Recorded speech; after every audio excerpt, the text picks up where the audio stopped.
Hello दोस्तों, नमस्कार। अपने YouTube चैनल पे सब भाई बहन को प्रणाम करती हूँ। आप सबको बहुत प्यारा भक्ति गीत सुना रही हूँ, देव पचरा गीत। से अच्छा लगे तो कमेंट में जरूर लिख के बताना कैसा लगा।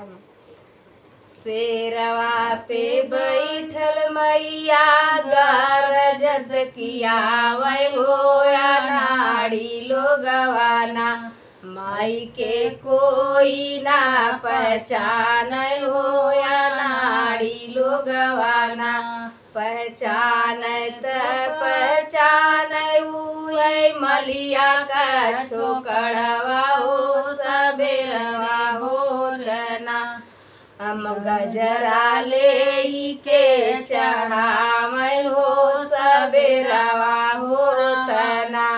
सिरवा पे बैठल मैया गरजत किया मैं होया नाड़ी लोगवाना, माई के कोई ना पहचान होया नाड़ी लोगवाना। पहचान बभना का छोकड़वा हो सबेरवा होरतना। पोथिया ले के विचार हो सबेरवा होरतना।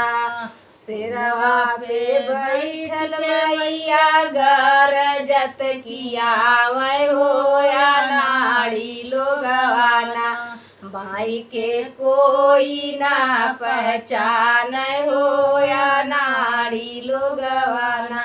पहचान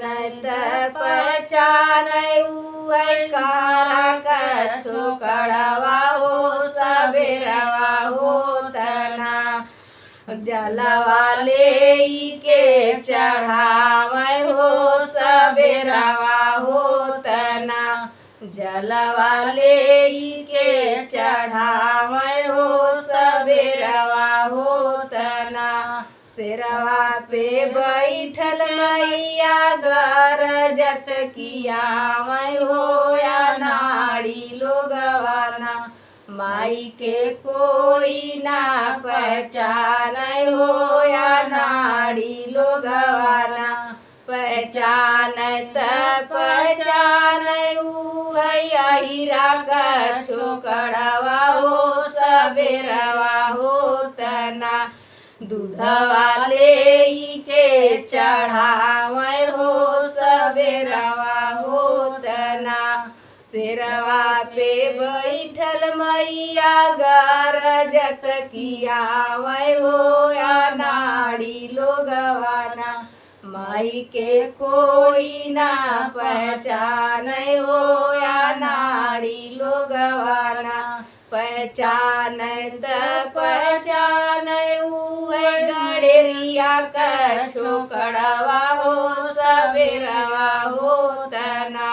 भेड़वा ले के चढ़ावै हो सबेरवा होतना। भेड़वा ले के चढ़ावै हो सबेरवा होतना। मेरा ये गीत अच्छा लगेगा तो जरूर कमेंट में बताना कैसा लगा मेरा गीत।